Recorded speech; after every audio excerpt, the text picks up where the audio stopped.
Welcome to a meeting of your Hillsborough County Board of County Commissioners. Representing District 1, Harry Cohen. Representing District 2, Ken Hagan. Representing District 3, Gwen Myers. Representing District 4, Christine Miller. Representing District 5, Donna Cameron Cepeda. Representing District 6, Chris Bowles. Representing District 7, Joshua Wostel. The County Administrator is Bonnie Wise. The County Attorney is Christine Beck. Time is set aside at the beginning of each meeting for citizens to speak on any issue. So we have time for everyone. Speakers are asked to limit their comments to 3 minutes. Today's meeting is brought to you with closed captioning by Hillsborough Television.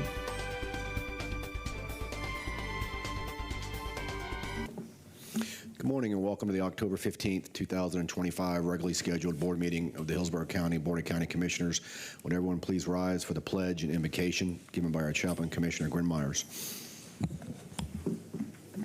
I pledge allegiance to the flag of the United States of America and to the republic for which it stands, one nation, under God, indivisible, with liberty and justice for all.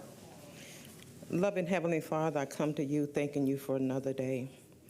Thank you for all that our county has been able to accomplish. Thank you for the various employees that we have working who will service your people. I ask a special blessing for those who are traveling into downtown that they arrive at their destination safely. Bless this meeting, bless the leadership, and bless our administration. In your holy name I pray, amen. Thank you, Commissioner Myers. Commissioners Miller and Wostel have submitted notices that they will be participating virtually this morning. We will have our normal votes the way that we do, but it will be, we do need to establish a quorum, so just so who's here, so we can just have a roll call for that. Hagan. Here. Bowles. Here. Miller. Here. Cameron Cepeda. Present. Cohen. Here. Hagan. Here. Myers. Here. Wostel. Here. We have a quorum. All right, thank you. We have very fortunate this morning to recognize several special students for outstanding performance. However, as many of you know, there's a bad traffic accident on the way here, and a couple of them are still on their way. So as a courtesy to them, we're going to jump forward and go ahead and take public comment and allow time for the remaining students to arrive here safely. So at this time, we'll go into public comment portion of the agenda. The board welcomes comments from citizens about any issue or concern. Your opinions are valued in terms of providing valuable input to board members. However, at the same time, it is requested that comments are not made directly to staff or the board, but rather the issues. We've set aside 45 minutes this morning. The chair will call speakers by name in the order in which the names appear. Each person will be given 3 minutes. Please state your name and speak clearly into the microphone. First 3 speakers this morning, Denise Herndon, followed by Hector Diaz and Joanne O'Brien.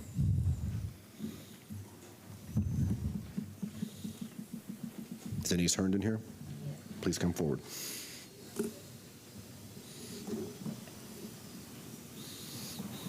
Good morning.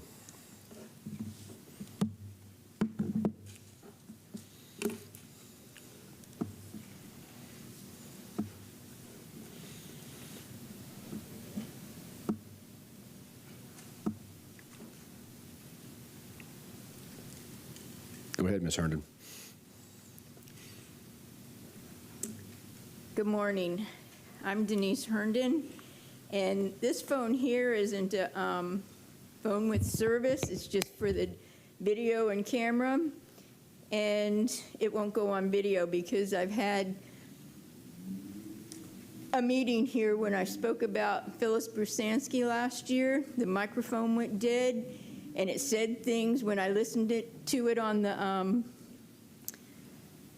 later that I didn't say. How can you have a microphone go dead and the video say I said something else? These are just things that these little phones, and this has no service, it's just for phone and camera. This is a government tablet. It started getting child porn on it, and then it stopped when I quit using it, immediately turned off. Now it says it's a smartphone. The box come up missing, it says it's a box phone, or it says it's a smartphone. And now it says that it's SIM card, not detecting SIM card. I went to the person that gave it to me from the government. It's a smartphone. Well, why didn't I get a phone number? This is a government phone because I'm on food stamps. I can get a government phone. This phone here, my phone calls are being forwarded somewhere else. I don't get calls. I've had somebody call me last year that sounded just like my mother, but when I found out certain things being said, that wasn't my mother. I've had 12 or 13 phones over the last 5 years, and only one of them had a phone number that I had for over 20 years. We are being controlled by the dark web. And the county commissioners here and people in the Hillsborough County know no one can find the beneficiary of a land trust, even in a court of law. Evilness is finding ways, and homeless people are being controlled by these little things. People in upper management of businesses. I know Tammy Wheeler, the CEO of Spectrum years ago, was terminated because she had, and nobody can do anything but the homeless people, and all you county commissioners can do is push a drug and give them short-term places to live. Yesterday, there was this man that was homeless, and they had to tell him to get off the bus. He had urine all over him. You need to find permanent homes for these people and not just pushing a drug. We are being controlled by evilness with these computers and laptops. Get off of them. Thank you, Ms. Herndon. Hector Diaz, followed by Joanne O'Brien, and then Thomas Cobert.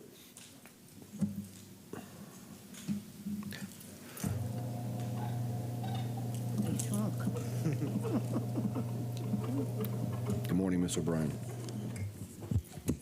Good morning, Commissioners. Joanne O'Brien in District 3.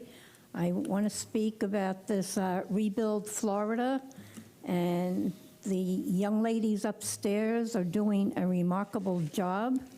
I am one of those people who had insurer go bankrupt, and it's been a real nasty show when insurers go bankrupt and what have you.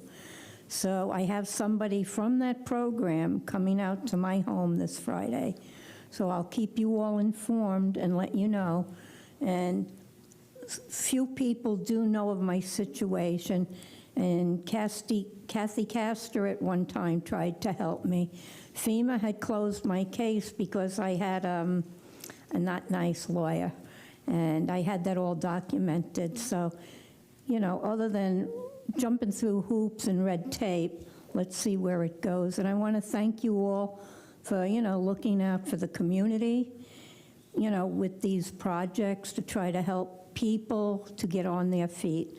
And I thank you all, and bless you, and have a great day. Thank you, Ms. O'Brien. Appreciate your comments. Hector Diaz, followed by Thomas Cobert, and then Cheryl O'Brien.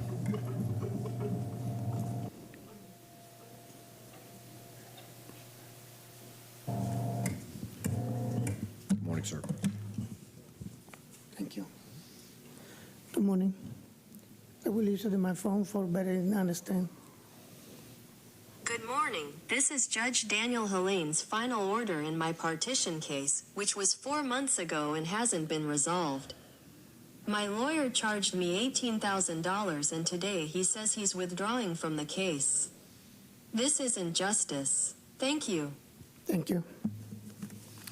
Thank you, sir. Bonnie, I'm just going to ask we get with the clerk's office, anything that we can do to help Mr. Diaz. Thomas Cobert, followed by Cheryl O'Brien, and then Debbie Malone. Good morning, sir. Morning. Mr. Chairman, Commissioners, good morning. My name's Tom Cobert. As democracy in the United States spirals into a widening abyss of distrust, demagoguery, and violence, a question has been raised in minds across America. How does this end? National frustration over an infirm and aging president helped sweep the Democratic Party out of the White House, giving Republicans control of all three branches of the federal government. A wave of attempted and successful assassinations, along with political violence, new barriers to immigration, a campaign of deportations, and a government crackdown on dissenting speech are dividing American politics. Americans are recovering from a pandemic in which divisive public health measures yielded widespread anger and distrust. Staggering levels of economic inequality underlying a fast-changing economic landscape and rapidly evolving racial demographics are destroying the lives of the American people. Influential voices in the press are warning that a crisis of misinformation in the media has wrecked the most basic democratic processes. I'm sorry, did you think I was speaking about what is happening today? This happened in the 1920s and led to the Great Depression. Today's Republican Party is being led by a man who lusts to be king.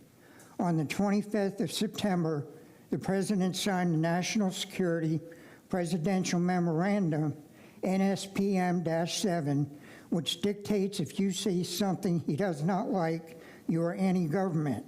If you speak out against billionaires and income inequality, you are anti-capitalist. If you speak out against Christian nationalists, you are anti-Christian.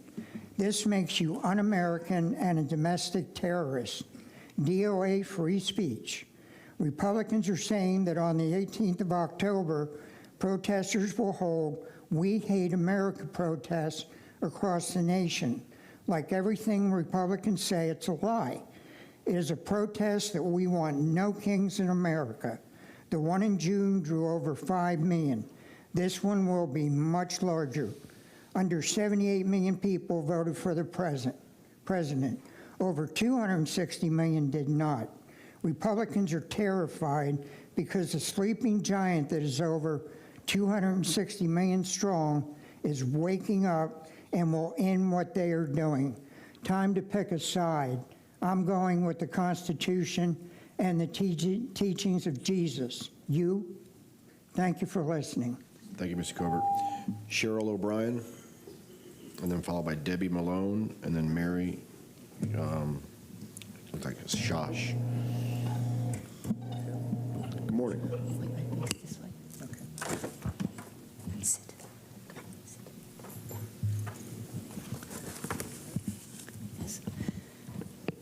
Thank you for giving me the privilege of speaking. Resolution 2025 regarding dissolution of Hillsborough Area Regional Transit, HART. Whereas HART provides essential transportation services for thousands of Floridians daily, many of whom have no alternative means of travel, and whereas public transportation is a vital component of thriving, inclusive, and forward-looking communities, and whereas the Hillsborough Area Regional Transit Authority, HART, serves as a backbone for mobility, economic growth, and environmental stewardship in the Tampa Bay region, and whereas HART services are used by essential workers, including healthcare providers, hospitality and service industry employees, and students commuting to colleges, high schools, training programs, and extracurricular activities, and whereas seniors and riders with disabilities depend on fixed route and paratransit services for daily and life-enhancing activities, and whereas HART Plus provides paratransit services for blind individuals and others with disability, and whereas Florida Representative Michael Owen, District 60, plans to propose legislation that would dissolve the Hillsborough Area Transit Authority, HART, and replace it with a Tampa-only transit authority funded solely by Tampa residents and serving only the city of Tampa. And whereas this proposal, championed by Hillsborough County Commissioner Josh Wostel, would cut transit service for more than 1 million residents in unincorporated Hillsborough County, and whereas the area served by HART Plus would be drastically reduced to include only the city of Tampa if HART is dismantled, and whereas eliminating HART and HART Plus services would leave thousands of Floridians without transportation, and whereas marginalized groups without transportation would be forced to rely more heavily on public assistance programs, thereby increasing government spending, and whereas dissolving HART and HART Plus would hurt the local economy by reducing consumer spending and increasing reliance on online delivery services, primarily from large corporate retailers, and whereas the loss of essential transportation services would reduce the earning and spending potential of hundreds of thousands of Floridians, thereby reducing tax revenues collected by municipalities, the state of Florida, and the federal government. Thank you. Thank you, ma'am. Debbie Malone. And then Mary, I don't want to mispronounce your name again, and then Marion Guizdala.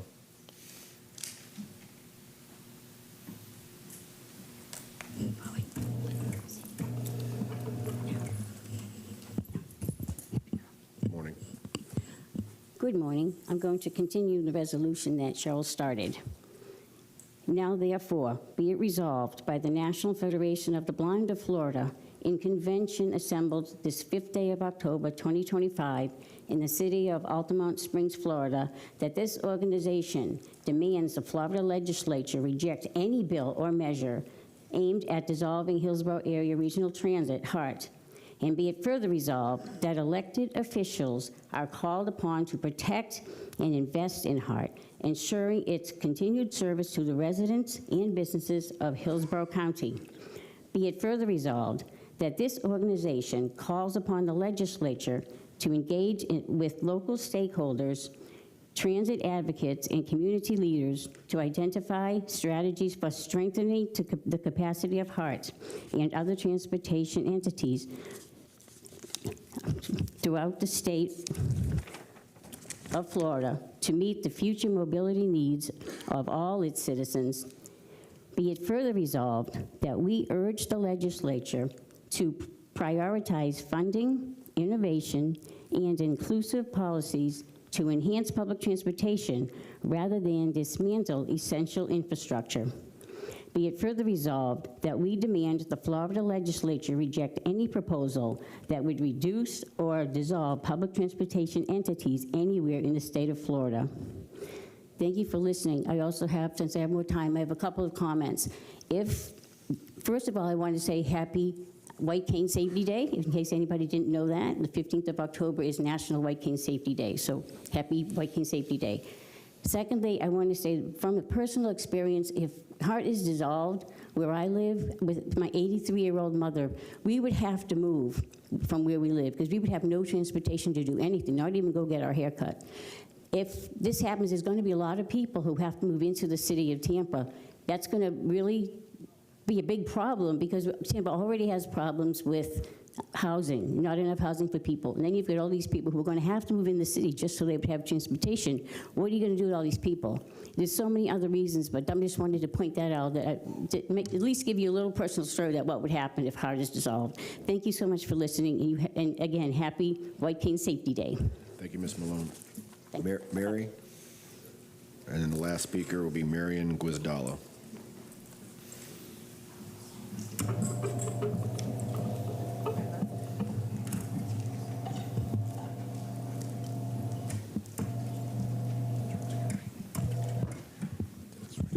Right in front? Okay. Good morning. I appreciate the opportunity to speak. My name is Mary Schock. I'm a licensed clinical social worker in the state of Florida and the state of Maryland. I'm I'm here to talk about the resolution and why it exists, because I have lived in unincorporated Hillsborough County for over 60 years. I lost my eyesight in 1997, and I have been solely dependent on HART and the HART services. And HART knows I am one of their biggest critics, but I also am one of their biggest supporters because I depend on it. The Tampa Bay chapter of the National Federation of the Blind wrote a resolution and submitted it to HART a few months ago. And HART has actually made some of those changes in that resolution, and I applaud them for that because it is good changes and it shows that they're listening. My hope is that we are being listened to today, because for someone to go and try and take our transportation away without the impact on individuals' lives, I think is very irresponsible. Unfortunately, not everybody that will be impacted can be here today because of the time of this meeting. But however, it needs to be addressed. You are our county commissioners. We have hired you, and we have voted for you and put you in your seats. And I really hope that you will stand behind us and any organization in Hillsborough County that is fighting for transportation in unincorporated Hillsborough County. Thank you. Thank you, ma'am. Appreciate your comments. Last speaker this morning, Marian Guizdala. Trooper, counter. Good morning, sir. Good morning. My orientation here.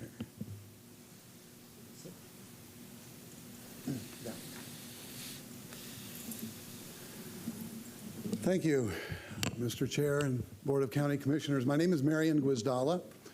I serve on the HART ADA Accessibility Committee representing the National Federation of the Blind. I lost my eyesight in the early 1980s, and I came to Tampa actually on January 3rd, 1985, and I have lived in unincorporated Hillsborough County my entire time here in Tampa. Since I've come to Tampa, I've used public transportation for every essential need I have. I obtained a bachelor's degree from the University of South Florida. I have a master's degree from Nova Southeastern University. I was in private practice for several years. I'm an active advocate. I'm very involved in the community. Many of you know of my involvement. Public transportation, though it seems to only benefit a few, as one of the commissioners said, I know another commissioner also realizes the importance of the people who use public transportation, because the first time I met Commissioner Myers was on a Route 8 bus. And so people who use public transportation are essential to our community, because we use the transportation to do all the things you do driving. We go to school, we go to work, we play, we go to doctors, and without public transportation, we would be hostages in our home. Mary and I live 50 yards from a bus stop, and we bought our house because of its proximity to that bus stop. That is how essential public transportation is to us. So please preserve public transportation and realize that it's not a service that a majority of people pay for and only a few use. It is a service that many people use that benefit the entire community. Thank you very much. Thank you, sir. Really appreciate your comments. Okay, that closes the public comment portion of the agenda. We'll go back now and begin our award ceremony with the Yay Awards. And Commissioner Bowles, you the first one up, I believe.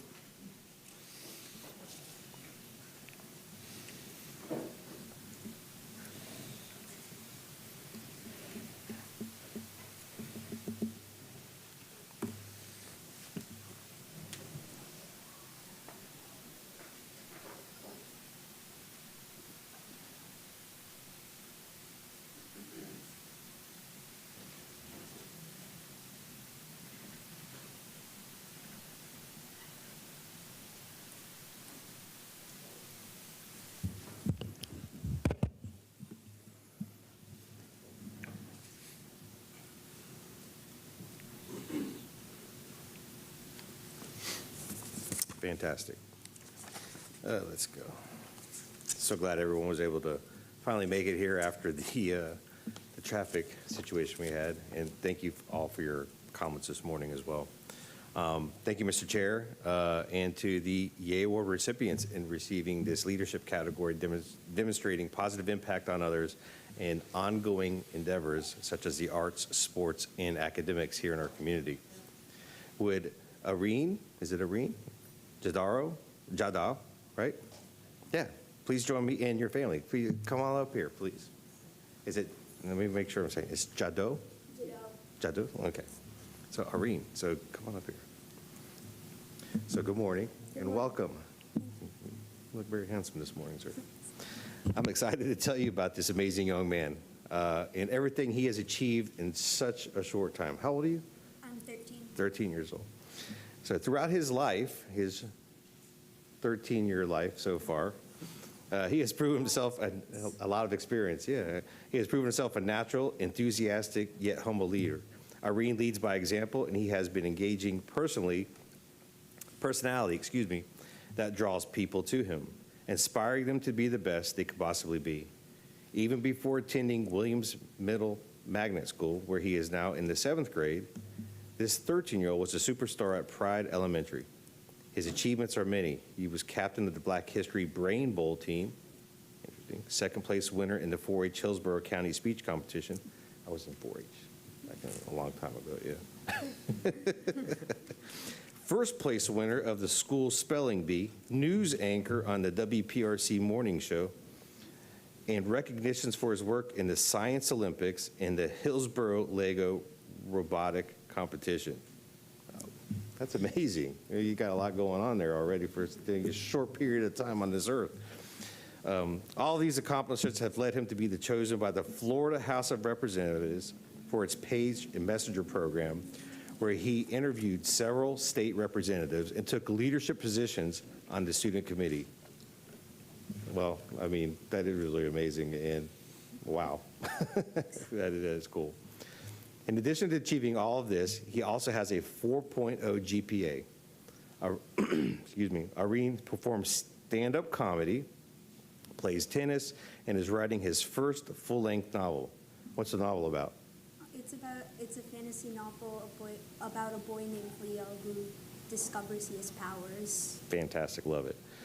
So Irene is also an active and confident speaker, as we can see, and who motivates, inspires, and influences positive actions in his peers. For his leadership, drive, and compassion toward all, Irene Jadot is the middle school recipient of the Yay Award in the leadership category. Please give Irene a round of applause.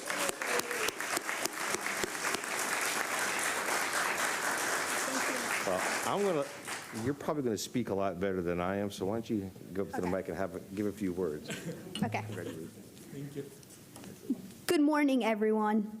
You know, when I thought I was getting an award for leadership, I thought, yes, finally someone is recognizing my skill of tricking my brother into cleaning my room for me. Wait, he isn't here, right? Comedian. Though, to put the jokes aside, I'm here to address my thank yous to everyone who made this moment possible. So first, I want to start out with the Hillsborough County Board of County Commissioners for this exciting opportunity. I also want to say thank you to my teacher, Mr. Vincent, who nominated me for this award and who supported me no matter what I did. I also want to say thank you to my parents and my brothers for always being there for me, especially when it came to cleaning my room. And finally, I want to say thank you to all of my teachers and my principal, Mr. Haley, who has always been there and who have supported me. So once again, thank you for inviting me here, and thank you for giving me this award.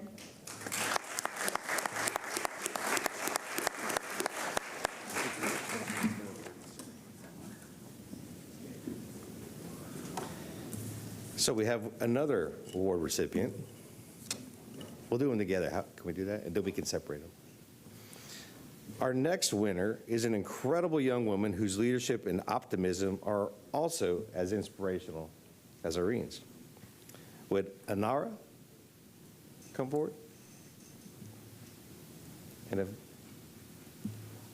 her family, please. That's Anar Gomez, right? Is it Anar or Anar? Einar. Thank you so much. So happy to have you up here. So, well, good morning and welcome.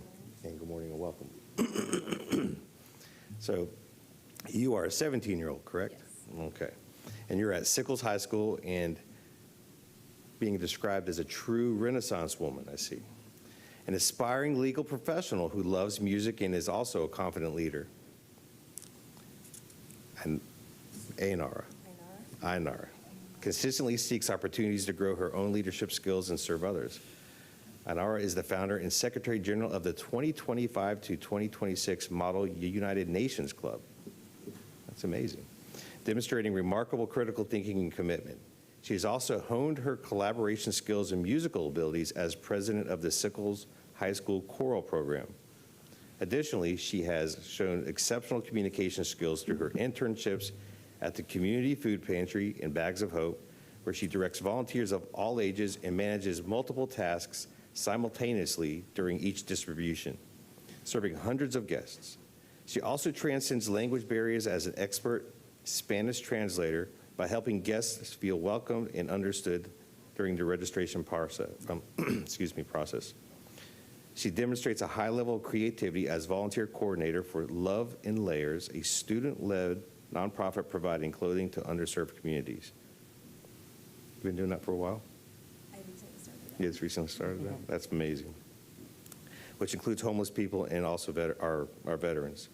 Seeing an opportunity to bridge the humanitarian missions of these two nonprofits, she has fostered a collaboration between Love and Layers and Bags of Hopes, combining clothing kits with toiletry essentials to create a more comprehensive support. Well, it sounds like it's a good thing you just got on board there. In addition to being an exemplary leader, she is also an academic rock star. She has demanding course load that includes advanced placement and dual enrollment classes, and she has achieved a 4.7 weighted GPA, succeeding in college-level studies despite still being in high school. It's no surprise that you have been chosen for this high school recipient award for the A Awards and in this leadership. Congratulations so much.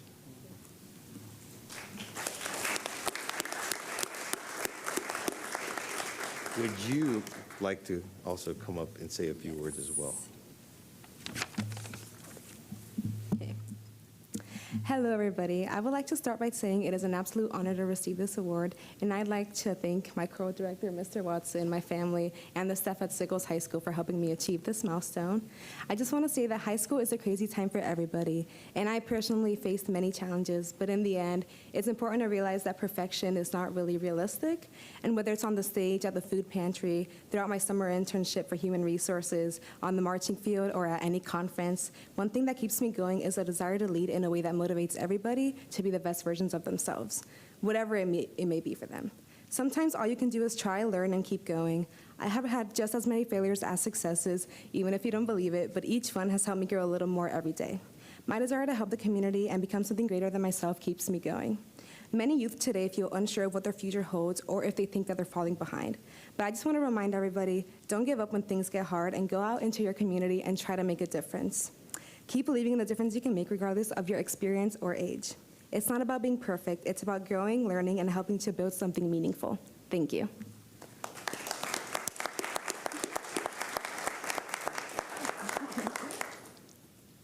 Thank you. You want to take some pictures up here?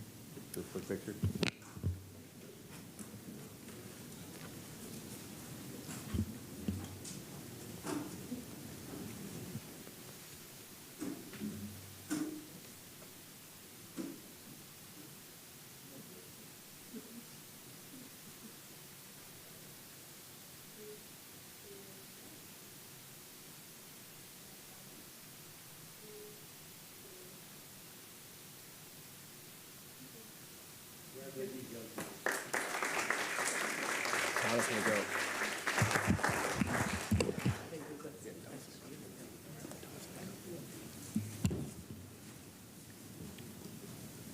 Now, Commissioner Cameron Cepeda will recognize our next two award winners.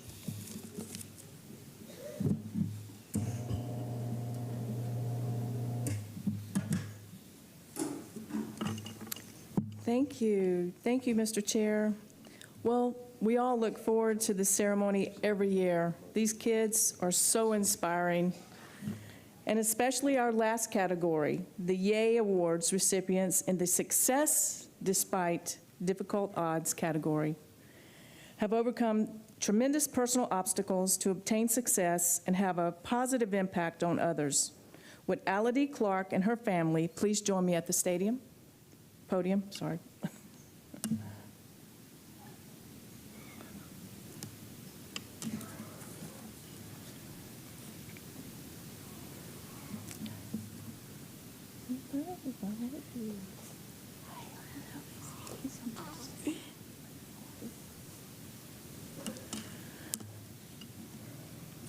Good morning and welcome. Ality lives in Tampa and is in the 6th grade at Farrell Girls Preparatory Academy. She has demonstrated tremendous perseverance, courage, and grace during her young life.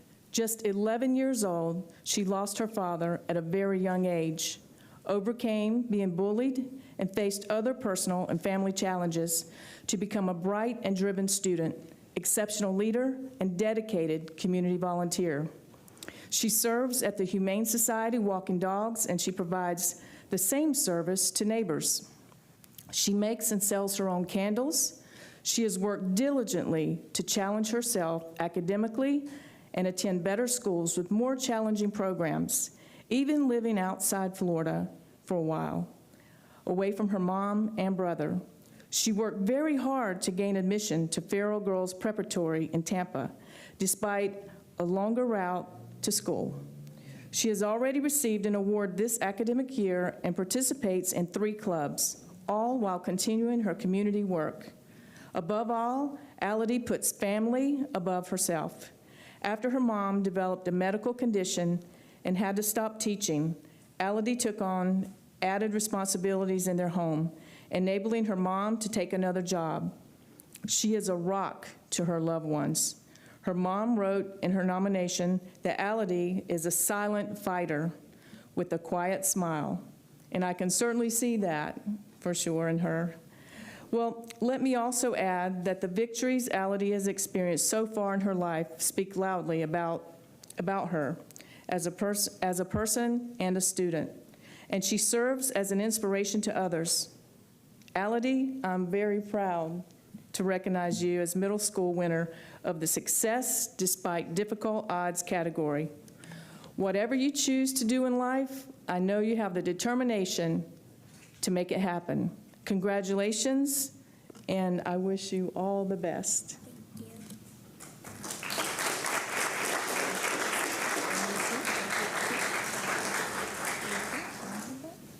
Would you like to say a few words?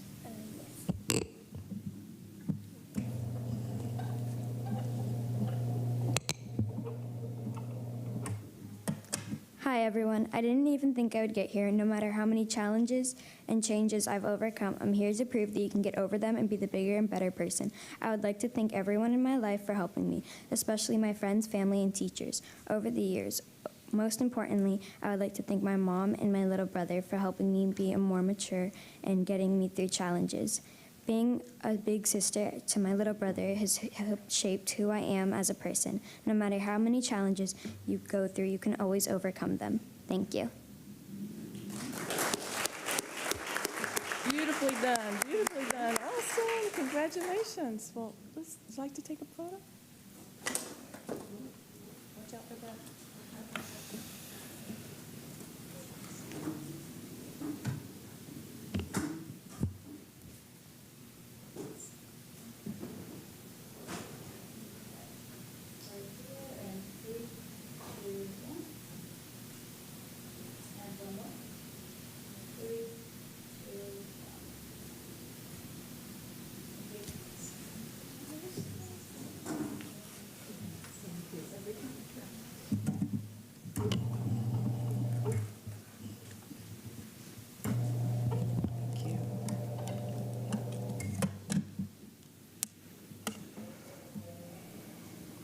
Thank you. That was awesome. Well, our last award of the day goes to a very special young lady who has overcome tremendous difficulties. Would Malia Kersham and her family please join me at the podium? Kirschman.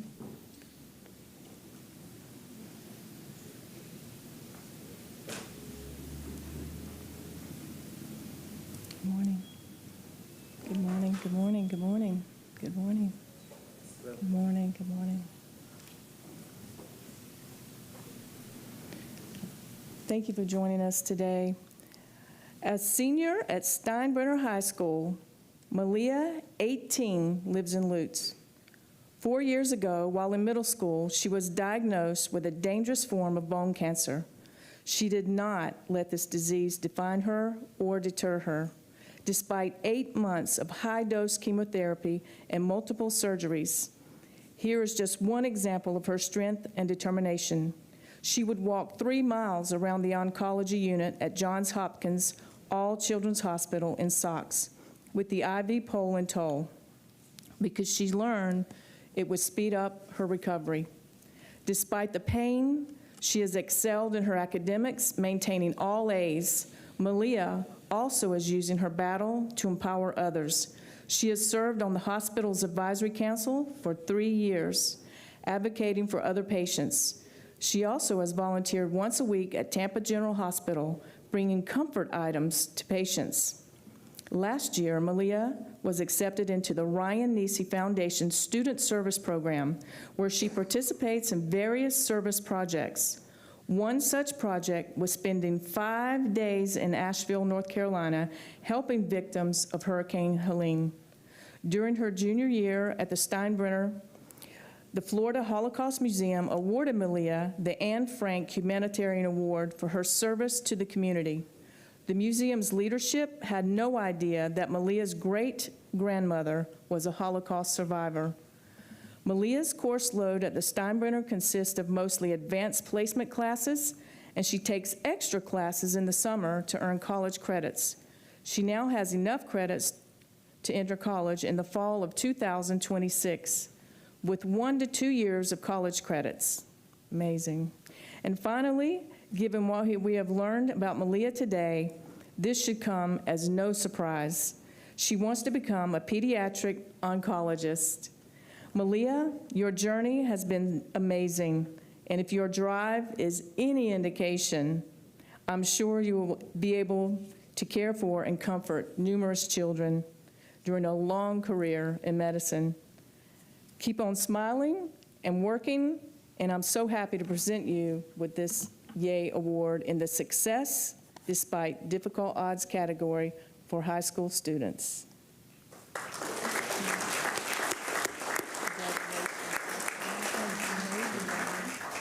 Amazing, absolutely amazing young lady. Would you like to say a few words?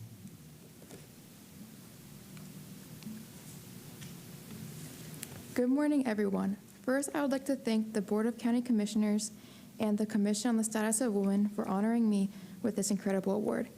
I deeply appreciate this recognition and would also like to thank my family and friends for always supporting and believing in me. During my cancer journey, I learned to always keep moving forward and to never back down and never give up when times are hard, and to stay positive no matter what. My experiences taught me how powerful kindness can be. My cancer journey has always inspired me to pursue a career in medicine so I could help others going through similar challenges.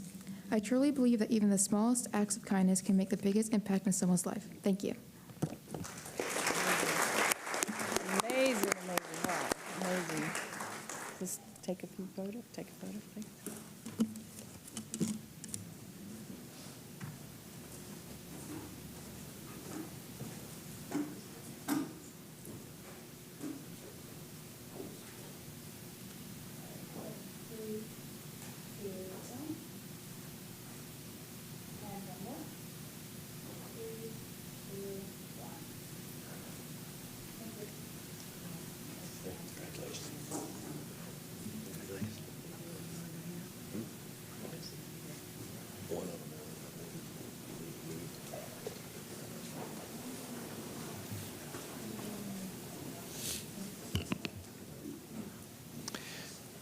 And now Commissioner Myers will present our final two awards.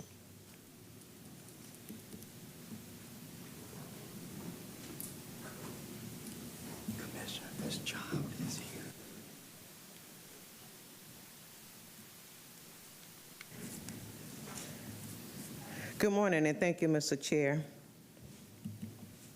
I'm thrilled to recognize a young woman whose specialty is putting a smile on people's faces. Why are one looking so serious? That person will be Suma Gaddy. Would you and your party please come up? Oh, let's show some love. I mean, everybody's so...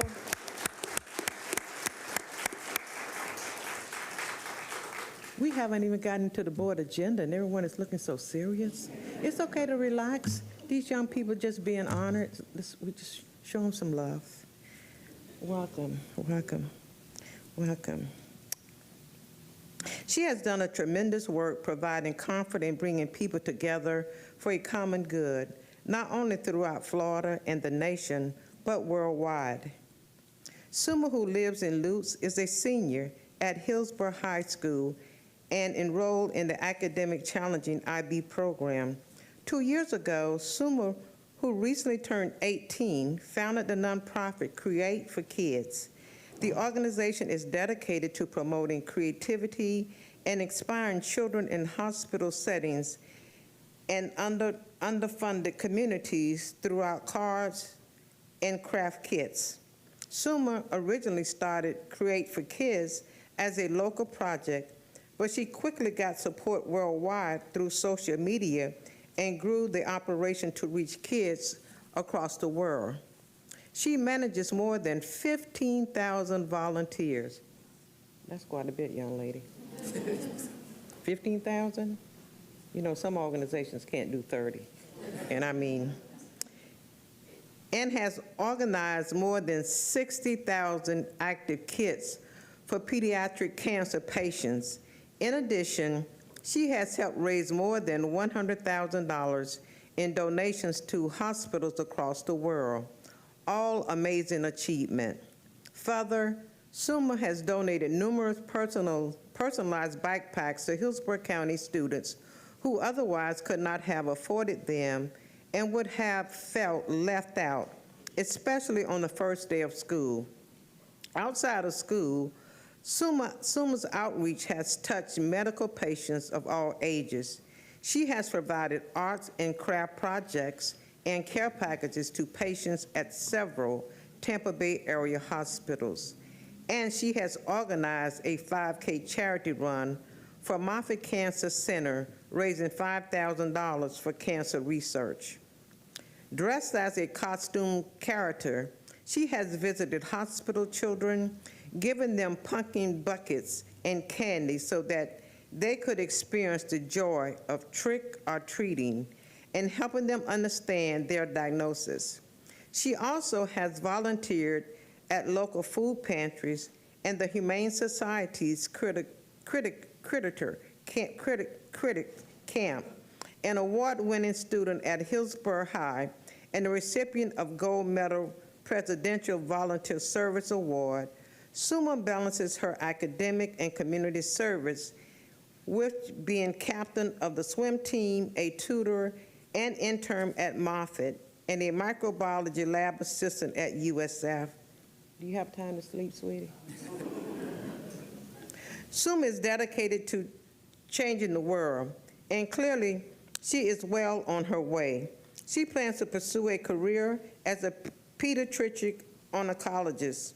Suma, you are an amazing person, and I am proud to present you with this Yay Award for volunteer or community service for high school. Congratulations. You're going somewhere, young lady.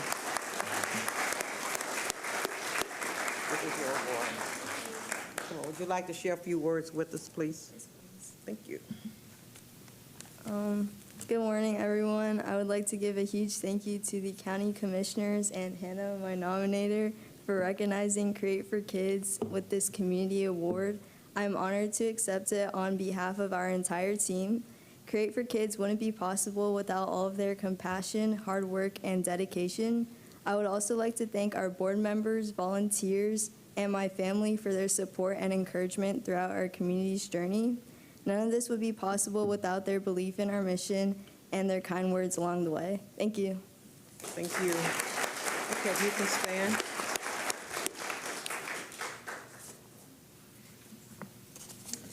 And now, I will go back to our last recipient for this morning.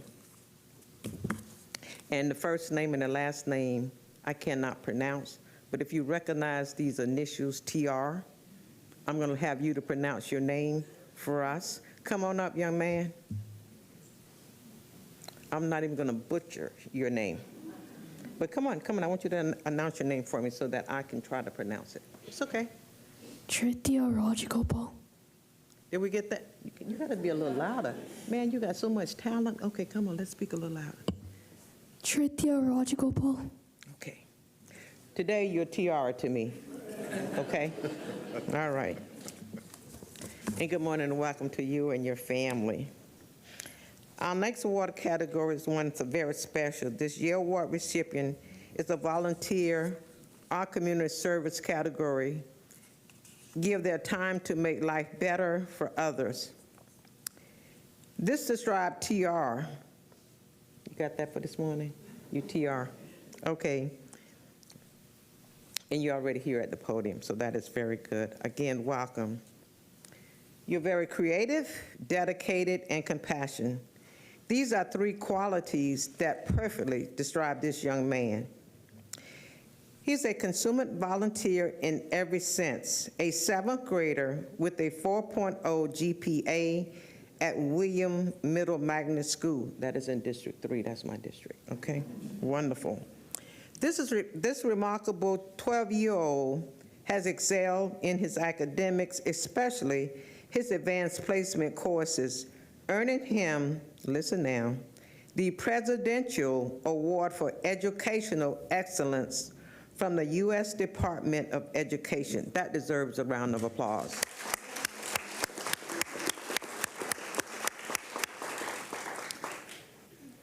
TR applies himself in amazing ways. For an example, he created a non-invasive cancer detective project that won national recognition, and he also presented research on natural therapy at the Florida State Horticultural Society.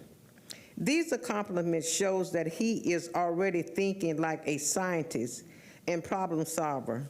He is a budding leader on the athletic field as well, serving as team leader for the Chargers Soccer Club.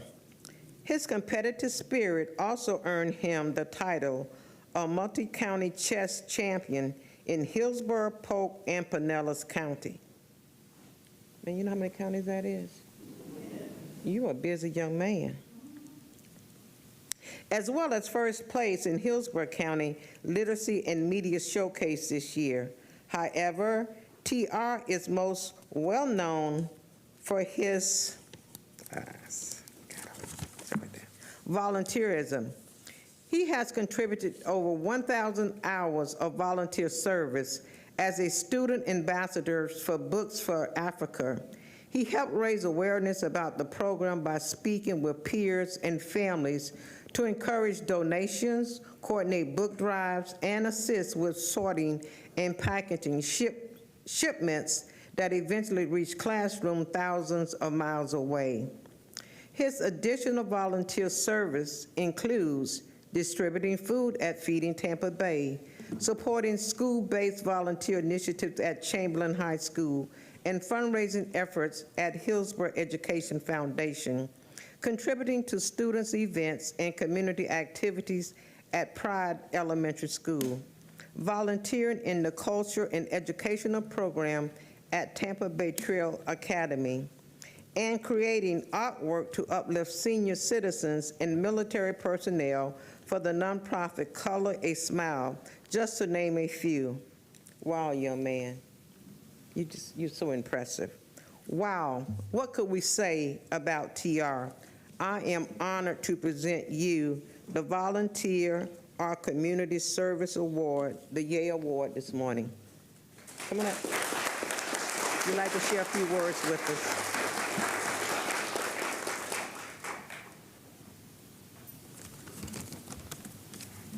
Good morning, everyone. everyone. I'm deeply honored to receive the Youth Excellence and Achievement Award for community service and volunteer work. I want to sincerely thank the Hillsborough County Commissioners, the organizers of this event, my teachers, my principal, and my family who have always encouraged and supported me in every step of my journey. My journey in service started with small acts, helping at school events, collecting books, and creating artwork to bring smiles to senior citizens. One of the most meaningful projects for me was Color Smile, where I created artwork to uplift senior citizens and military personnel. Seeing that a simple drawing could brighten someone's day reminded me how even small contributions can make a big impact. Over time, I also had the privilege to volunteer with various organizations. Each experience taught me that leadership is not just about personal success. It's about lifting others up and contributing to the greater good. Thank you. Let's continue to clap to show some love to all of our young recipients this morning. So I'm going to go back and take a picture.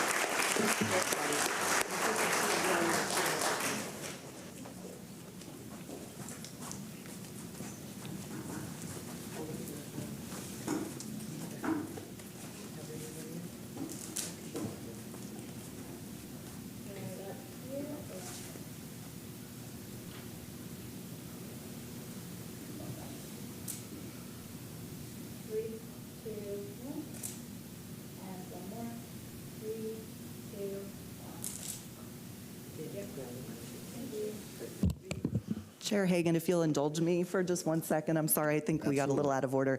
My name's Lee Lowry. I'm the chair of the Commission on the Status of Women, and we have the honor and the privilege of selecting the winners of this award, and let me tell you, it's incredibly hard.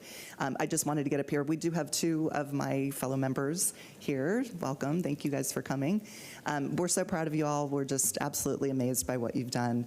And as a token of that gratitude, I just want to let you know that we have a gift card for each of you, and thanks to my friend Tony Salvaggio, who's right here, a laptop. So please get those before you leave. Tony's been a great friend to this project, so thanks so much, Tony. Well, special thank you to you, Lee, and all the board members on the Commission on Status of Women. Very much appreciate your service. Yes, sir.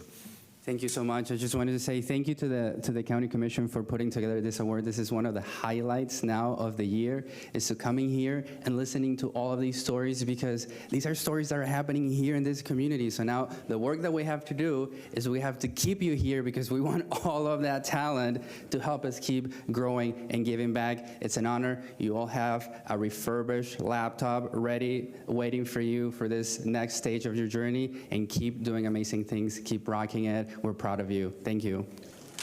Hi, sir. Can you please? Sir, what was your name? My name is Tony Salvaggio. Tony. Thank you, sir, for your investment and for believing in these outstanding young students. We very much appreciate your partnership. And once again, congratulations to all of the outstanding students that we have here. We're very, as I said several times in recent meetings, I'm comforted in knowing that this county is going to be, and this country is going to be in excellent hands with the students that we have here in front of us. So congratulations again. Okay, Bonnie, you want to review the changes to the agenda? Yes.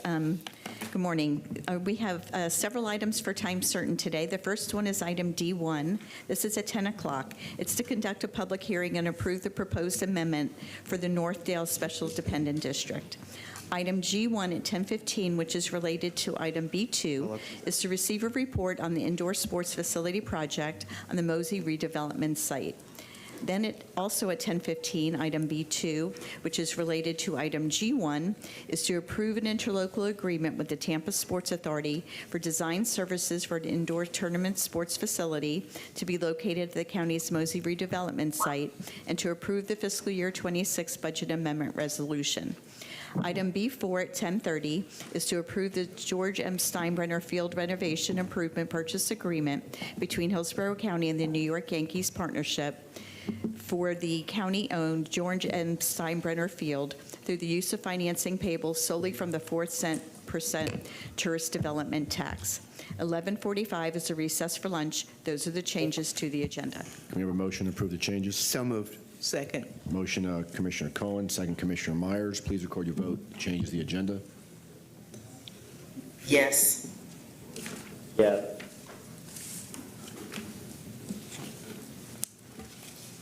Motion carried, 7-0. Okay, now can we have a motion to approve the consent?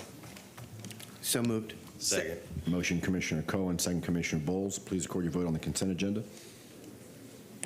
Yes. Yeah.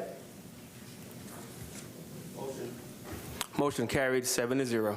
Okay, Bonnie. Thank you. Perfect timing, Commissioners. Our first item is item D1. This is to conduct a public hearing regarding the Northdale Special Dependent District. Julia Mandel from the County Attorney's Office will take us through this public hearing. Good morning. Thank you. Good morning, Commissioners.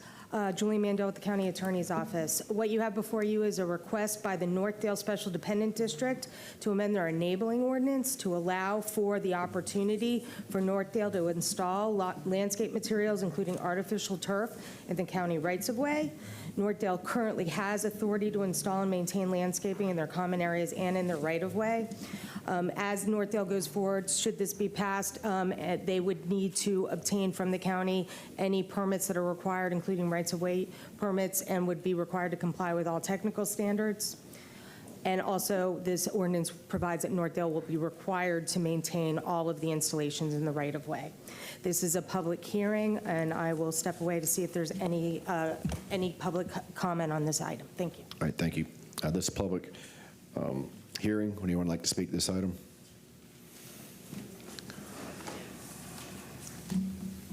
Yes, I'm Denise Herndon, and I don't know if this right-of-way just concerns this Northdale area. And I try to get up and speak to what's ever going around in our community. And remember, purple and brown, purple for the royalty of God, brown for everything on his earth. I will never give up trying to expose Jeff Bezos and Shirlene Hammond being in the dark web when they got my son involved in 1996 when he was 10 and a half years old. There's a lot of things going on with this community here in little old Hillsborough County, and we need to be aware of it. And I believe the county commissioners are aware of some of this, but what is this right-of-way going to change? I know just in my area, I'm going to work to get the county to start taking care of some lift stations in a homeowners association and a strip center where sewage has been leaking, and it's been the county's issue on their laterals or their sewage line. But I'm going to push to get the county to start taking care of those lift stations, since I found out that the county does take care of lift stations. So how else is this going to affect what's going on, this change? Is it going to change anywhere else, or is it just Northdale concerning this right-of-way? As some people know, to access my property, Shirlene Hammond, you never find out, because you can't find out who's the beneficiary of a land trust. It used to be a utility easement, and the documents in there, Betty Monger, it was my best friend. She's dead now, but she and I spoke many times about it being a utility easement. If she was a signer on just as a witness, this is how your county records, and that's just a small part. Why aren't you going to get involved in taxing Marina Rufio Taylor, who's an attorney, Shirlene Hammond, who is a real estate broker, for falsifying sale of a property? We're losing tax money off of that. Thank you. Thank you, ma'am. Anyone else like to speak to the item? I would just like to clarify, for the purpose of the record, that this is only pertaining to the Northdale Special Taxing District area, not any other area of the county. Thank you. All right, thank you.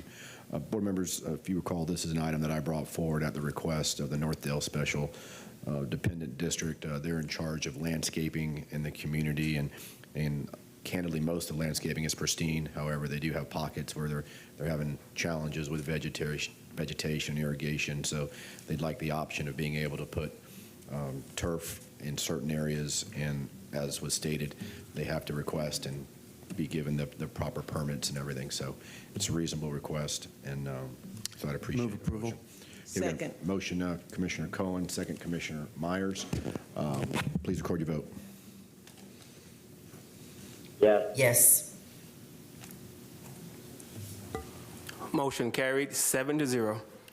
Next item. Thank you. We still have a little bit of time before our 10:15, so let's go move on to the regular agenda. The first item is item B1. This is to approve the agreement with Tampa Bay Convention and Visitors Bureau for tourist tax dollars, and Ron Barton will take us through this item. Good morning, Ron. Good morning, Commissioners. Ron Barton, Assistant County Administrator. This is B1.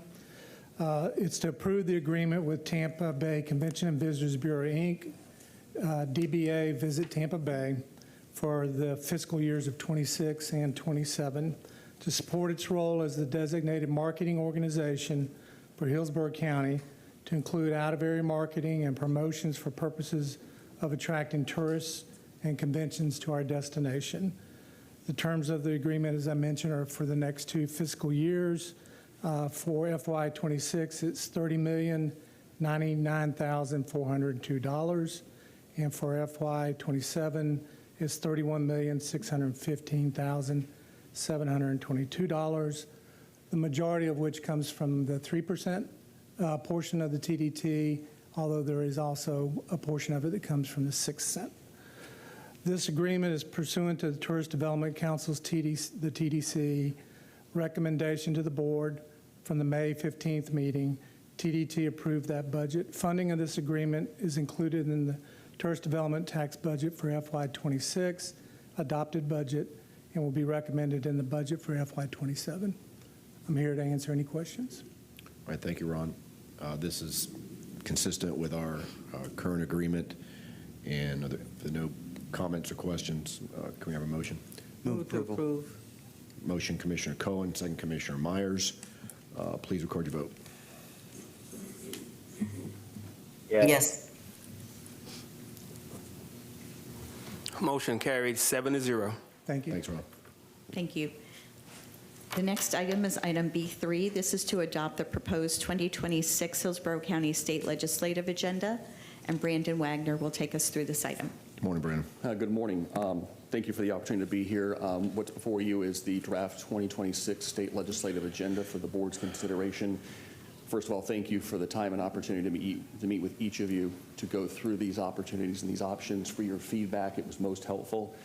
And so put this before you for your consideration. In addition, the Hillsborough Legislative Delegation will meet next Tuesday, the 21st, from 10 to 2 o'clock to consider local bills and hear public input on issues.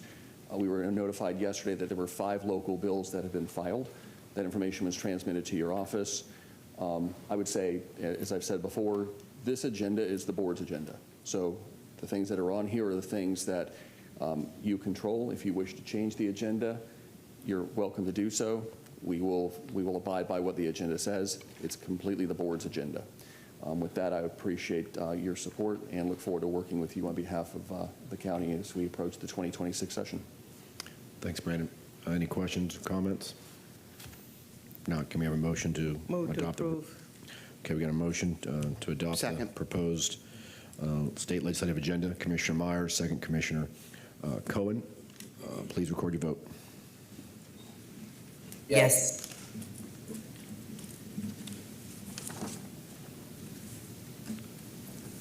Commissioner Shabeda.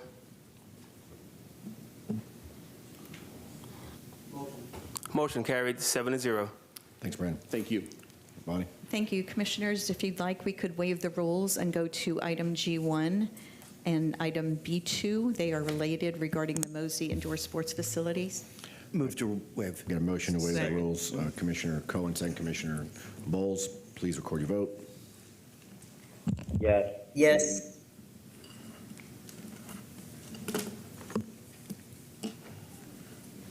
Motion carried, 7-0. Good morning. Good morning, Chair. Good morning, Board of County Commissioners. John Muller, Director for Facilities Management and Real Estate Services. Today, I will be presenting two related items. I have a staff report update on the indoor tournament sports project, or Field House, which is the design nomenclature.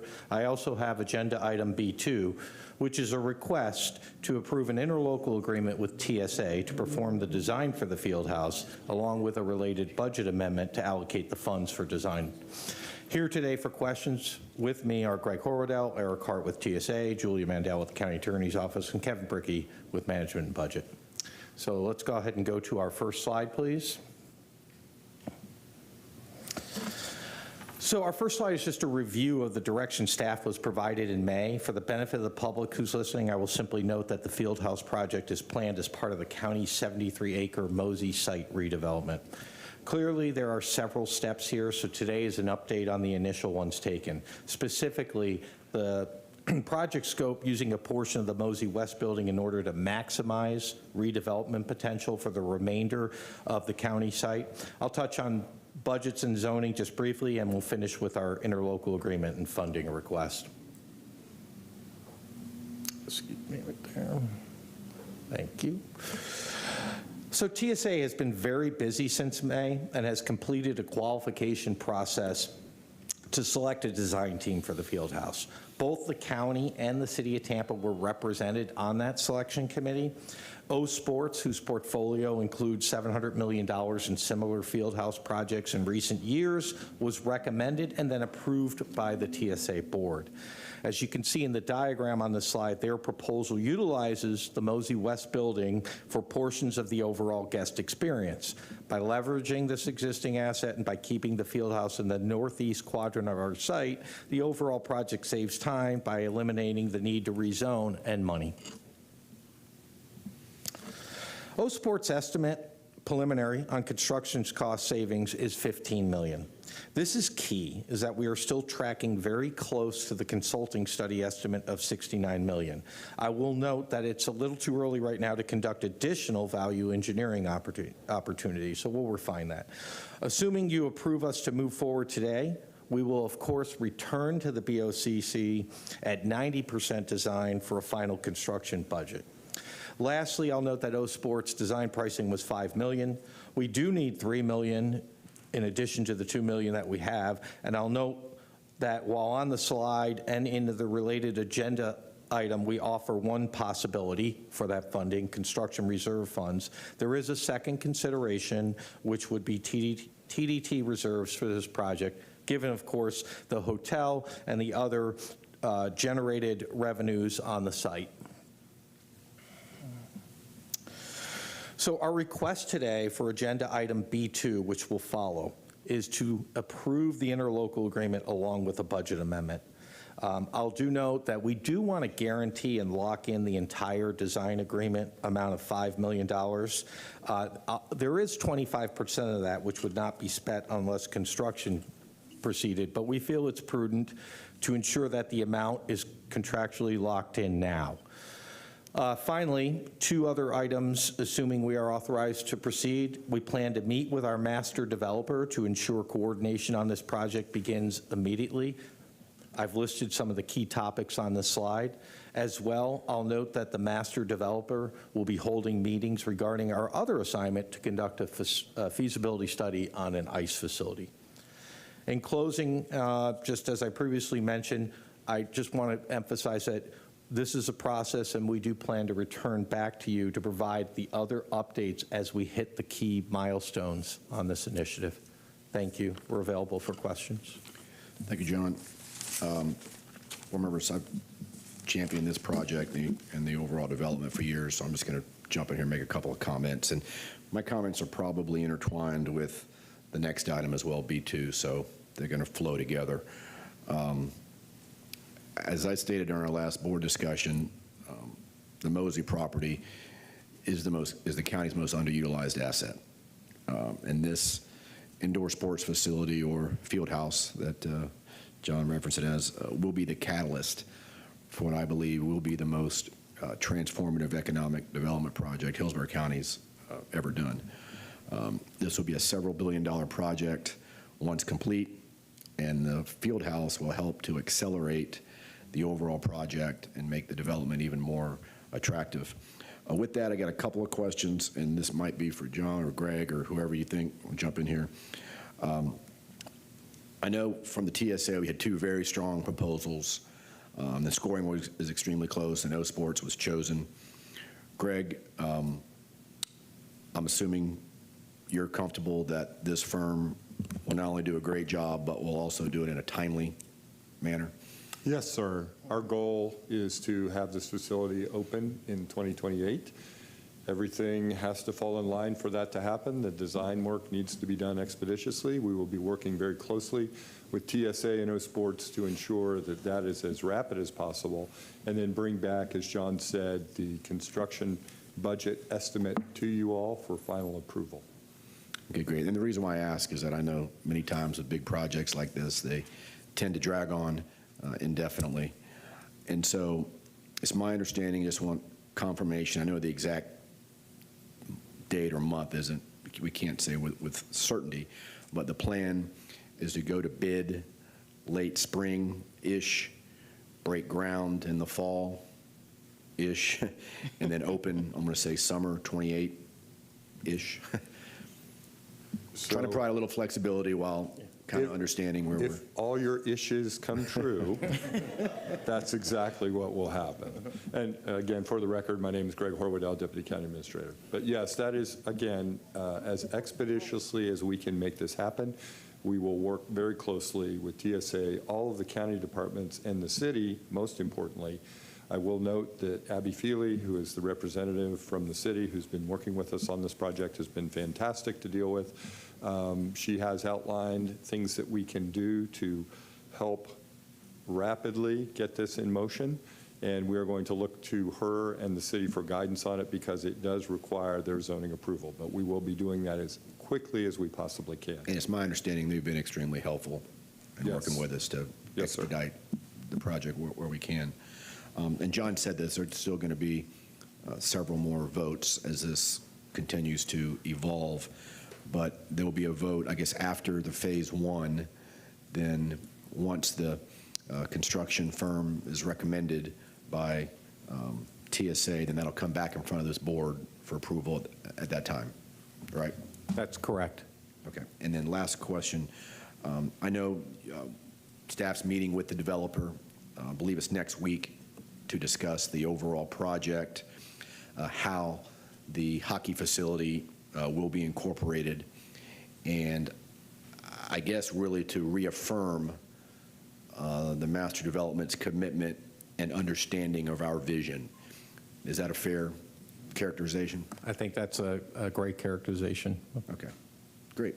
Board members, I don't know if any other comments, but I am going to pass the gavel. This is just to accept the report, G1, and then we'll do B2 afterwards. So I don't know if there are any other comments on the report, but I see Commissioner Bowles is in the queue, but I'll pass the gavel to Commissioner Myers and make the motion to accept the report.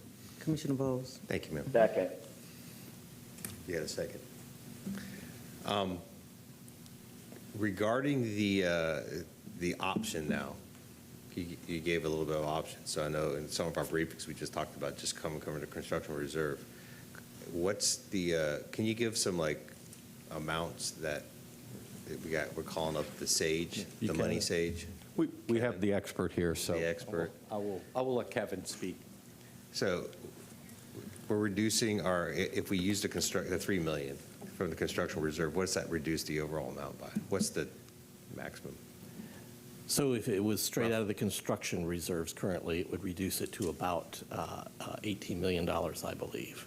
Okay, and if we reduce the TDT money, what's that? So from the TDT, it would reduce it to about $29 million. Okay. Okay, thank you. Commissioner Woolston. I'm for B2. You will speak next time. Okay, go ahead, John. Thank you. That concludes the staff report. So now I'll move to, Chair, may I move to agenda item B2? Go ahead and vote on accepting it. Vote? Okay, we have a motion by Chair Hagan, second by Commissioner Woolston. Please record your vote. Yes. Yes. Motion carried 7-0. Thank you, Commissioners. Thanks. Okay. Okay, thank you. Then the related item, agenda item B2, is, I do not have a presentation for that. It is simply just to approve the interlocal agreement and also approve the fiscal year 26 budget amendment for $3,018,000. Okay. Once again, I'm going to pass the gavel, just make a motion to approve. I know we have a couple commissioners in the queue, and again, it's my understanding, based on John's comments, the funding source, well, the initial $2 million I had set aside years ago out of BP dollars. There's additional roughly $3 million that's needed. Staff recommended, I guess, initially the construction fund reserve. We can change that source if we have any heartburn or want to go in a different direction, that's fine. And if we did that, it's my understanding that would come back next meeting for, I guess, an amendment or. Right, it would go to the TDC meeting in November. Okay, and then back to you all. us. Yes, Okay. sir. All right, so I'll pass the gavel and to Commissioner Myers, and Commissioner Wolstall's up first. Okay. Commissioner Wolstall? I apologize for not being a person to support, and I'm going 75 down the highway right now, so excuse me. My biggest deal was that I supported this from the beginning. I did believe, though, that the most prudent financial decision is that this went through the TDT funds. If the chair was willing to make that decision, just because we have so many pressing backlogs of needs throughout the county that would not be eligible for TDT, it seems like the better decision.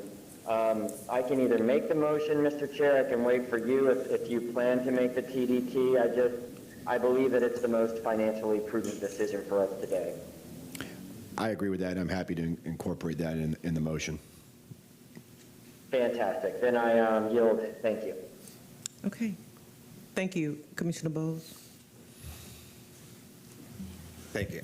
I was going to, the reason I asked for those amounts, what the reserves had in there, was thinking that if we had more in the TDT, not that there's not money to be used, in a prudent manner, but the fact that we don't know what's coming up with our needs here in the county, and saving some of those at a lower amount for those construction reserves.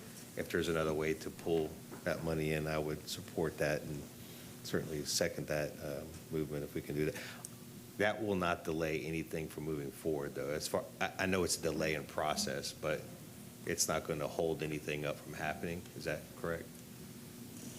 I don't want a whole month to go by for that, or 2 months, or whatever it ends up being. No, sir, we don't anticipate a holdup. The funding decision will have to come back separately, as previously indicated. However, I do believe you can approve the interlocal agreement with the notation that the funding, of course, is going to be a different source.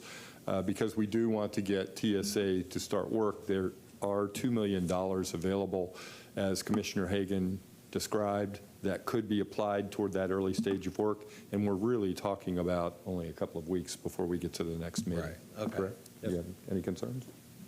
Any concerns, Bob? Yep. All right, thank you. Okay, so again, the motion is just to approve the agreement with the change in funding source to TDT, and that'll come back we'll go to Tourist Development Council first, and then back to the board for approval. So. Okay, we have. Second. Okay, we have a motion by Chair Hagan, second by Commissioner Wilson. Please record your vote. Yes. Yes. Motion carried 7-0. Thank you, board members. And now, thank you. I believe, and thanks, John and Greg. I believe Commissioner Myers wanted John to and Greg, make a before you comment. leave, hold on. I'm going to make a motion to direct county staff to include a splash pad of the appropriate size and design as part of the redevelopment project of the 73-acre MOSI site. The splash pad could be privately and or publicly funded so long as it's open to the public and is incorporate elements for all ages and including ADA. so we can look at a splash pad on the MOSI site. Okay? Greg, That's my motion. Okay, we had a motion by Commissioner Meyer. Do we have a I'll second? second. Second, Commissioner Cohen. Greg, I have a question. I've always been supportive of splash pads where we can. Correct me if I'm wrong, but I believe the other firm that proposed included a linear park as part of it, of their proposal. Is there a park planned under this firm? And if not, can we consider contacting the other firm, or just find a way to make it work, I guess, is what I'm trying to get to. And I'll look to you for direction. Commissioner, there was a linear park proposed in the TICO easement. We cannot build anything because the TICO easement is fairly restrictive. It prohibits us from putting any permanent vertical structures in there. However, and this is a big however, part of the attractiveness of the other proposers' proposal was that linear park. And I believe, if I understood Commissioner Meyer's question, the intent is to see where we could put a splash pad. And I would suggest we do talk with TSA, and the best approach to getting someone to help design that linear park in that easement area. There is a proposal, as you mentioned earlier, that was submitted. Whether we can use that as a springboard to do that development, I'll defer to TSA and Executive Director Eric Hart on the best process to follow for that. We can come back to you in November, the first meeting in November, if that's agreeable to you and the board. I support exploring it. I'd like it to work. And so any avenue that can, let's definitely support it. But with the understanding it's coming back to us that for some reason it's cost prohibitive or we just can't make it work, right. But best efforts to see what you can do. Yeah, we'll be happy to explore that and bring you back something that we think would be the best avenue to accomplish that goal. Okay. Commissioner Wostel? Thank you, Mr. Chair. Who is going to be responsible for the ongoing maintenance costs of the splash pad? This is Greg Horwedel again. Typically, those costs are borne by the county as part of our Parks and Recreation Department. We would, once we bring back the capital item, we would also bring back the operational cost budget for something like that. Again, I hadn't heard of this until right now. With the understanding that TSA is going to have a presence there operating the facility, maybe it's not in their wheelhouse per se, but potentially they could, I'm just tossing it out there to consider. That's all. If it can relieve any additional burden on the county, let's just take a look at it. That's all. Yes, sir. We will always look at every available option to save the county money, and if that is an option that we think is prudent and can be done at a reasonable cost, then that's what we would recommend to you all. Right now, we don't have enough information about the size and the scope of the splash pad, so we need to do a bit more due diligence on coming up with that level of detail that you're going to need to be able to make a good decision. Okay. Commissioner Wostel, you want to make any other comments? I'll support you on exploring it, but I think it sounds like you already understood where I was going with my concern. So I don't have an intent to try and crush that part of it right now, but I think you should. So I'll support this. Okay. I don't see anyone else in the queue. We have a motion. Commissioner Meyer, second Commissioner Cohen, please record your vote. Yes.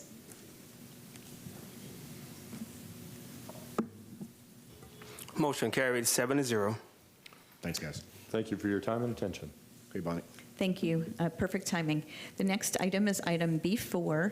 This is to approve an agreement with the Yankees regarding improvements to the county-owned George M. Steinbrenner Field, utilizing the 4-cent tourist tax. And Kevin Brickey will take us through a short presentation. Good morning, Commissioners. Kevin Brickey. management and budget.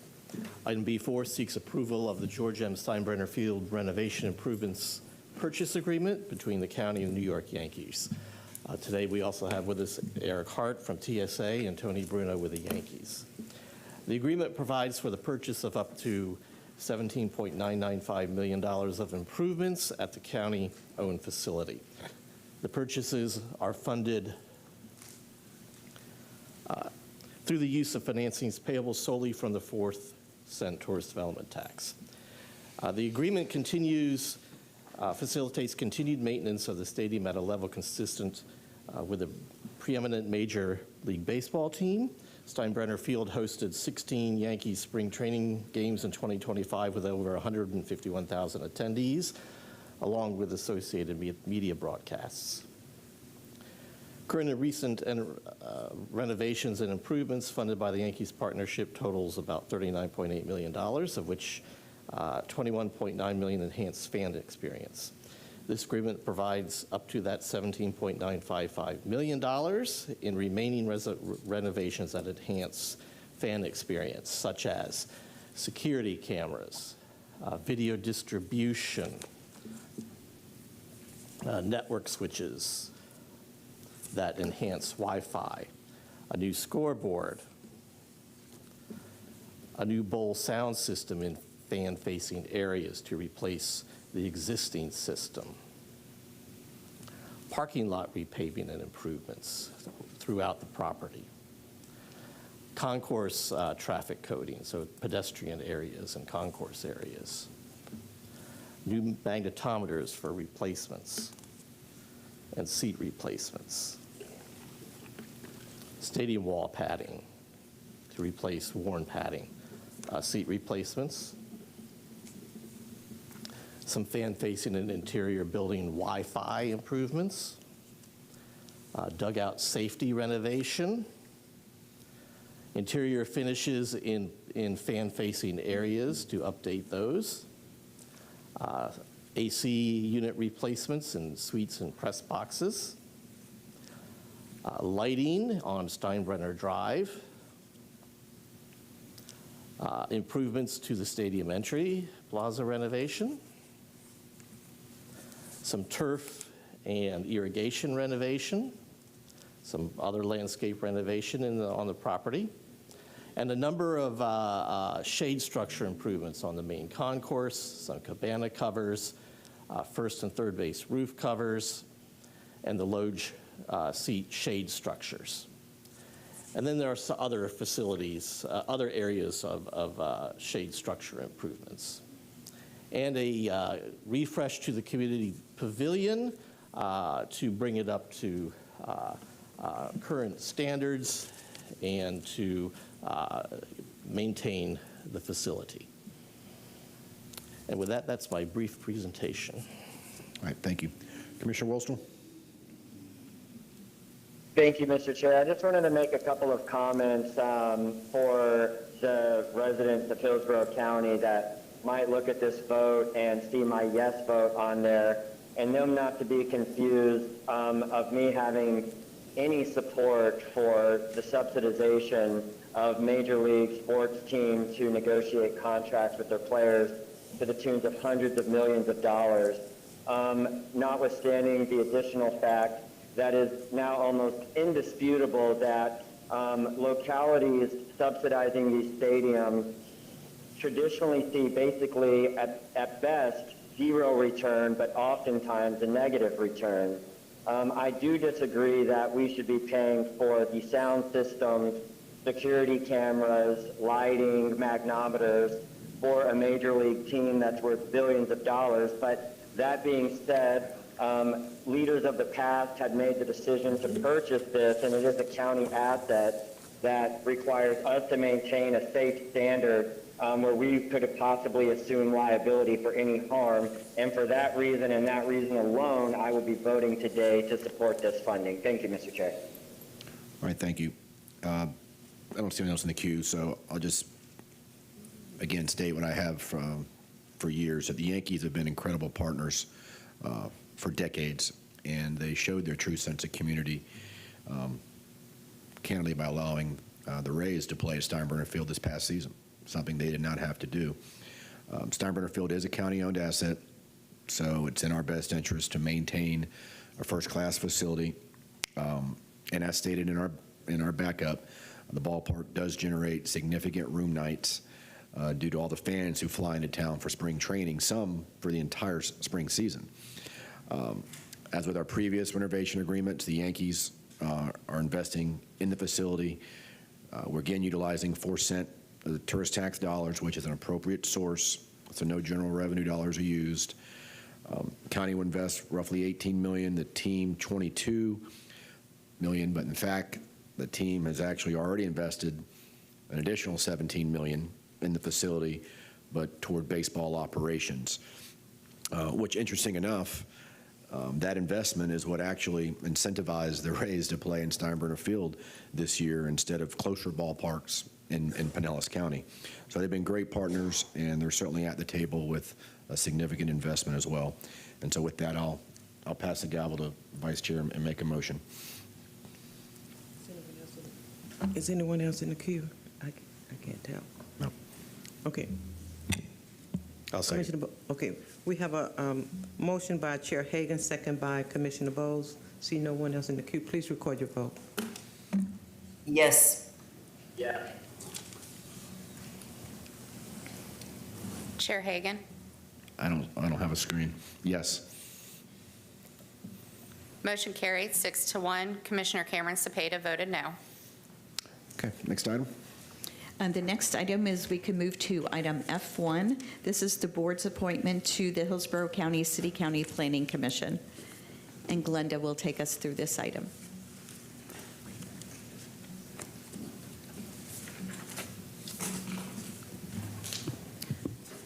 Good morning, Commissioners.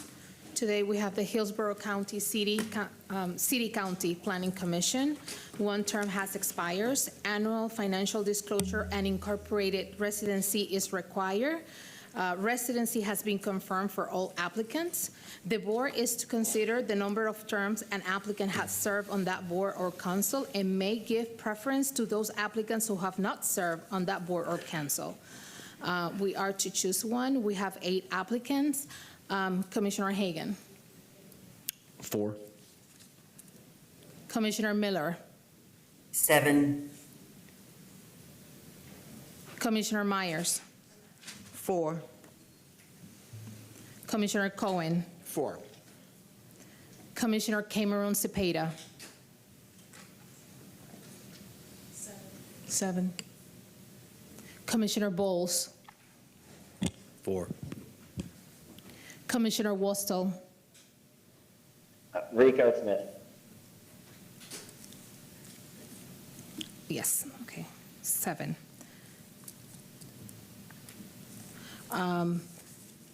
We have Jess Luke, number 4. All right, can we have a motion to confirm? So moved. Motion, Second. Commissioner Cohen, second Commissioner Myers. Please record your vote. Yes. Yes.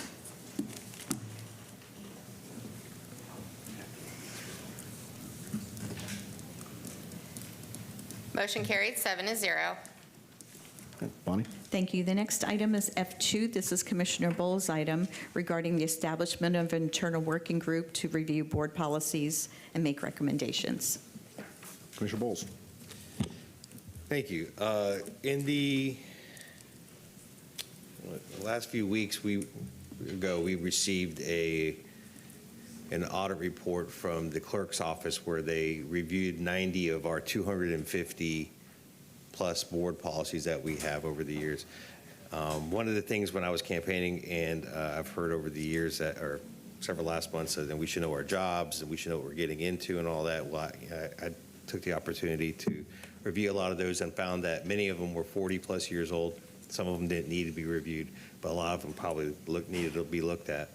And that was reaffirmed when the audit committee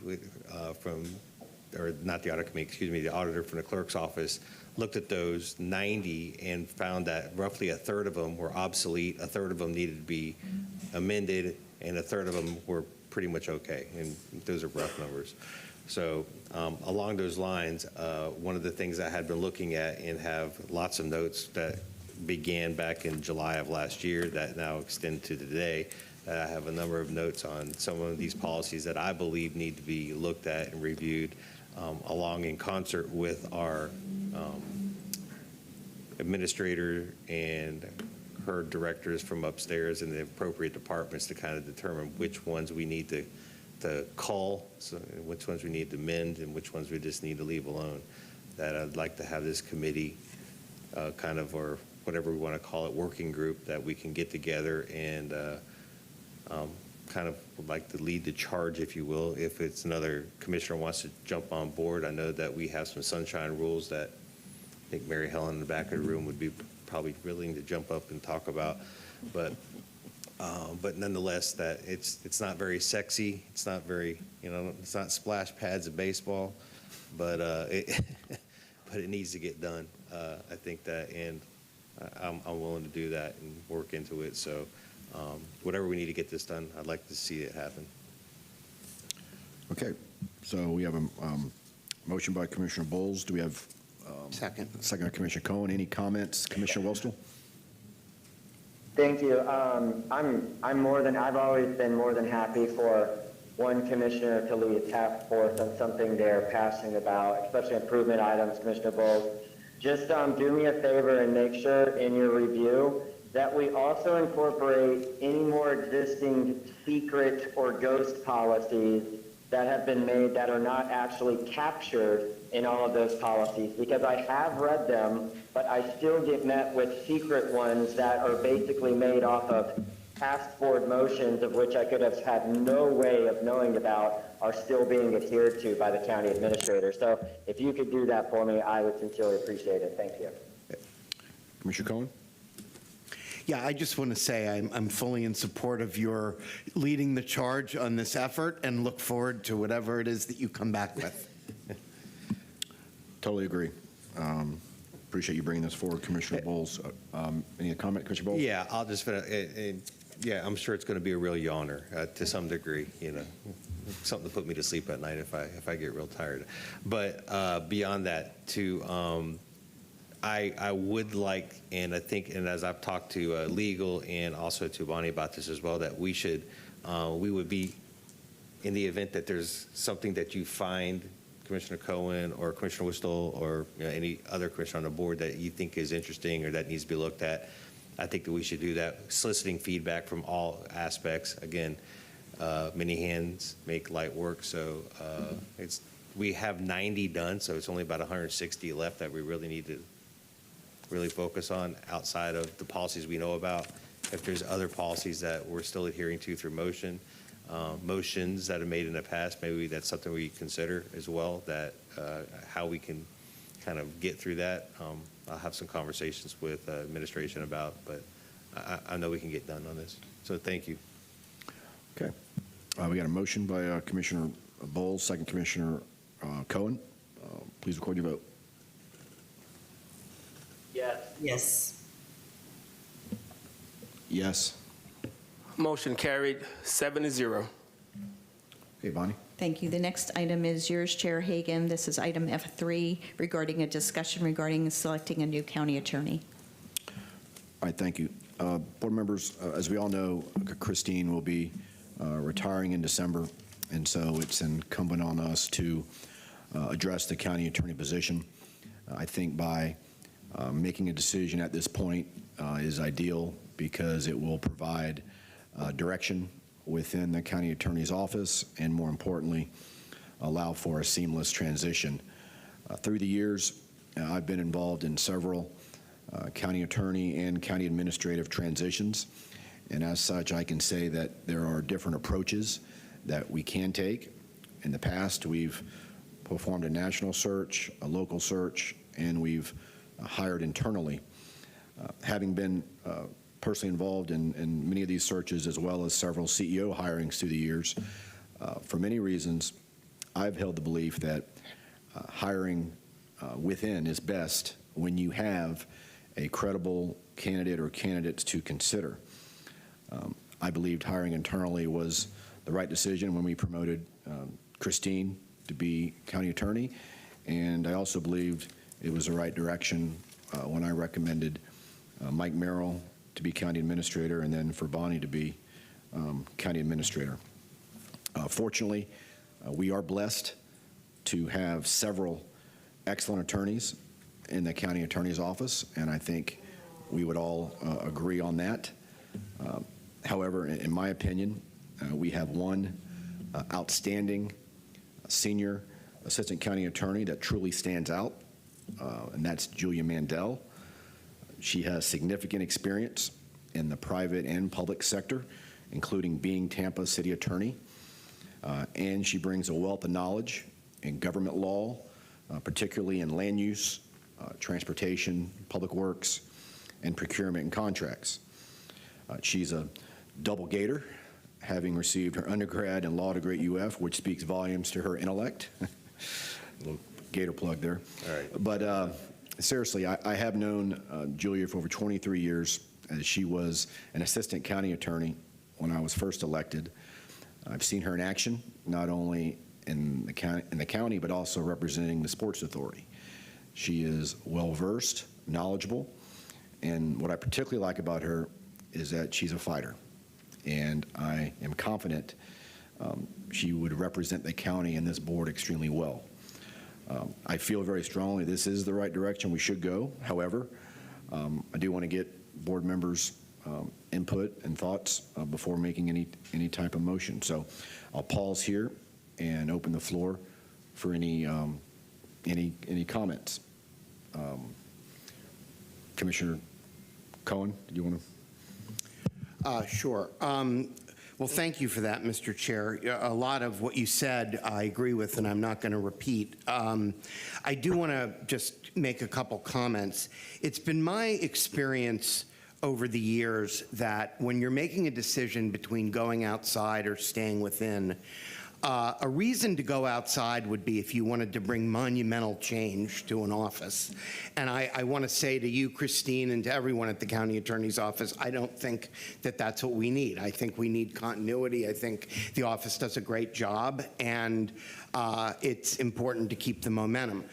The second thing is that the types of issues that we're going to be dealing with in the coming year really are all going to require someone to be able to hit the ground running who understands the local dynamics. The idea that someone could come in, particularly from outside the community, and just step into the role, I think is pretty unrealistic given the types of things that we know come across our desk all the time.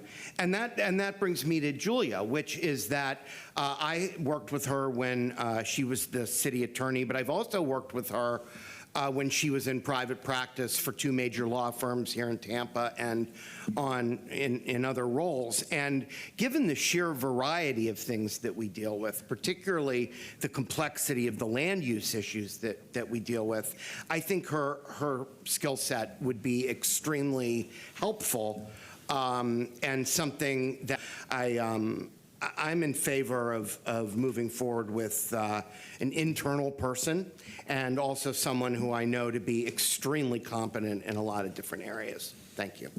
Thank you, Commissioner Myers. Thank you. I ditto both comments, but I'd just like to add, I'm also in favor of hiring within our own, so we don't have to waste taxpayers' money to go out and hire a consultant. Looking at Assistant County Attorney Julia Mandel's resume, I mean, she comes with a wealth of information, and she's worked in the public and private sector, which is very good. But also, just knowing as a former county employee, one has the opportunity to be promoted within.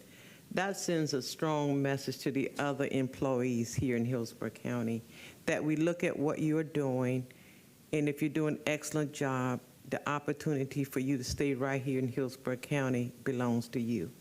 And so with that being said, I move for Chair Hagan to offer Julia the job to work with HR in the negotiation for a salary and a contract, and to come back to this board with the report on November 5th or December 17th, whichever is convenient, for us to hire Julia as our next county attorney. And to you, second. Christine. Okay, we got a. Thank you. I'll second. We got a motion by Commissioner Myers, second Commissioner Miller. I don't see anyone else in the queue. Just want to thank the board members for their comments. Again, I'm confident that Julia will do an outstanding job, and I look forward to coming back with a contract that we can discuss and ultimately approve. Commissioner Cameron Cepeda. The best way to go. However, I know that Mr. Brazel served here 30 years uninterrupted, without leaving, staying here. However, it's my understanding he is not considering this position at this time. So, but I do think that hiring within would be awesome. But with that being said, I will not put up his name, but I believe he would be like really awesome. But so I'll just go ahead and wanted to make that statement. Thank you. All right, thanks for your comments. So we got a motion, Commissioner Myers, second Commissioner Miller. Please record your vote. Yes. Commissioner Wostall?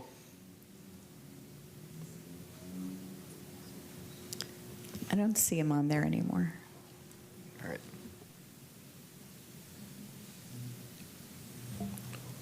Motion carried, 6-0. Okay. Thank you, board members. Next item. The next item is two items by Commissioner Myers. Item F4 regarding the Tampa Bay Black Heritage Festival, and then item F5 regarding the United Bankers Jamboree. Commissioner Myers? Yeah, thank you. Item F4 is the county sponsorship with the Tampa Bay Black Heritage Festival, which the funding is included in the adopted FY 2026 budget. That is my motion. Motion, Commissioner Myers. Second. Second, Commissioner Cohen. Please record your vote. Yes.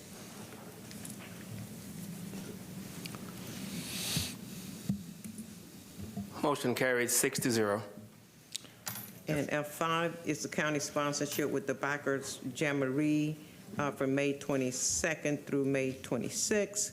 The funding for this project was included in the FY 26 adopted budget. That's my motion. Motion, Commissioner Myers. Second, Commissioner Cohen. Please record your vote. Yes.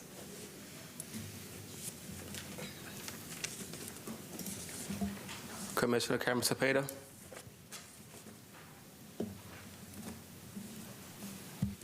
Motion carried, 6-0. Okay, Bonnie? The final item are future discussion items. Okay. Any board members have any future issues?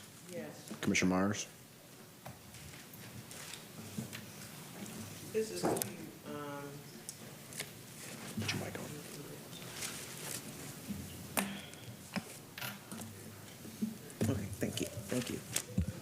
It's to direct staff to give a combined report with the Tampa Bay African American Art and Culture Center, known as the TBAAC, at our November 5th meeting. This report should include funding available and the needs for a naming rights agreement with the Tampa Bay African American Art and Culture Center Board, and any other information to be included. That's my future item. Bonnie, you got that? Any other items from commissioners? If not, we're adjourned. Wow.